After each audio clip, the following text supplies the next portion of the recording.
Speaking of a fight that looks like it's going to generate huge money, huge views. We just saw word break 2-3 days ago. Tank Davis, Ryan Garcia look like they're headed to battle sometime early 2023. With Tank Davis just signing to fight Hector Garcia from the 130-pound division. What do you think about Ryan Garcia versus Tank Davis when they finally get together? It's going to be an explosive fight. Both of them got power. Both of them got power. Both of them got intelligence, boxing ability. So, Ryan is taller. So, if he could, maximize that reach, we would have to see. But I think it's going to be a great fight. And Fernando, for both of these young fighters, taking each other on, taking such a huge risk, I did want to touch on the fact that fight is not actually signed yet. With it not being actually signed, naturally things can get away. How do you think that they hammer down whatever they're going to do to get us to fight? Well, like I said, nowadays it's all about those limbs. How many millions are going to be on the table, and if they're not going to be enough M's, they're not going to do the fight. It's smart. It's like, it's smart. At the end of the day, when I was fighting, I did more from my heart because I wanted to be the best. And I'd be 5 world champions. Yo le puedo campos, Marquez, mucho para coach Africa Seo, and the further beat me didn't walk away saying it was easy. Emiliano, super highlight KO, one punch, ragdoll knockout, man. What'd you think when you saw your boy score that KO? Well, look, he was getting touched up with like jabs, and because he was putting pressure from the first round, and I never sent him like that. I've never sent none of my boys to go put pressure.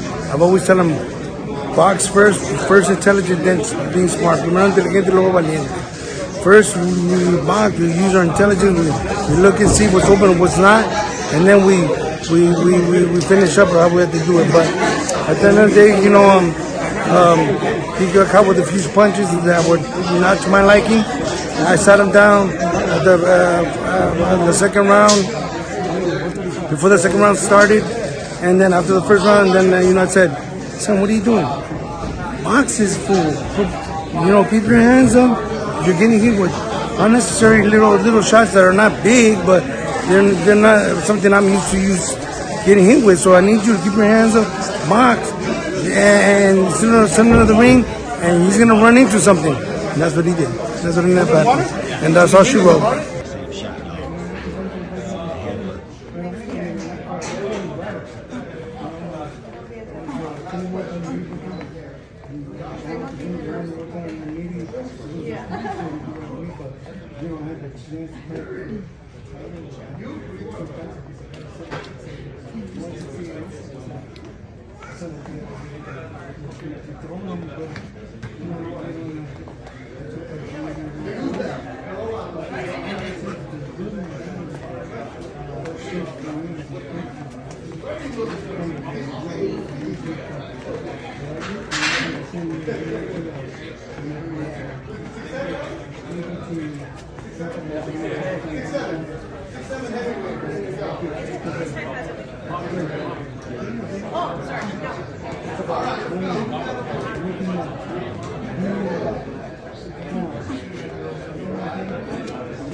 A couple of things have changed since I seen you last at the Boxing Hall of Fame, and we got a chance to talk.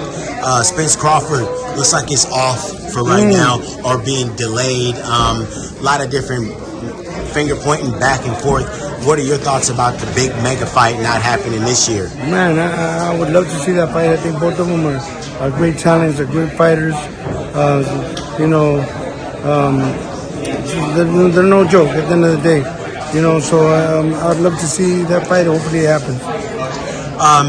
As far as big fights being rumored, I remember back in the day there was rumor between you and Oscar, and the fight actually went through. What is the difference between today's boxing and yesteryear, your glory years, with the big fights not happening the way that we're hoping? Well, look, and I'm gonna be honest with you guys. You know, at the end of the day, it's about getting paid.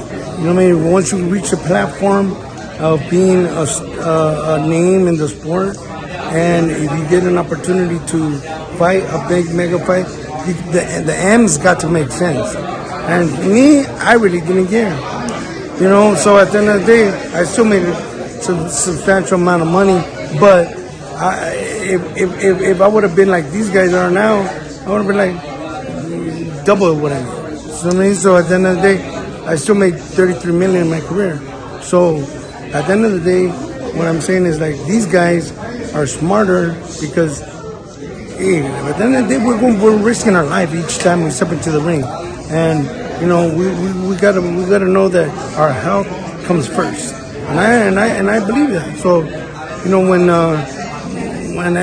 I'm hearing that they're gonna make good money if it goes through, you know what I mean? I'm not like crazy money, and so.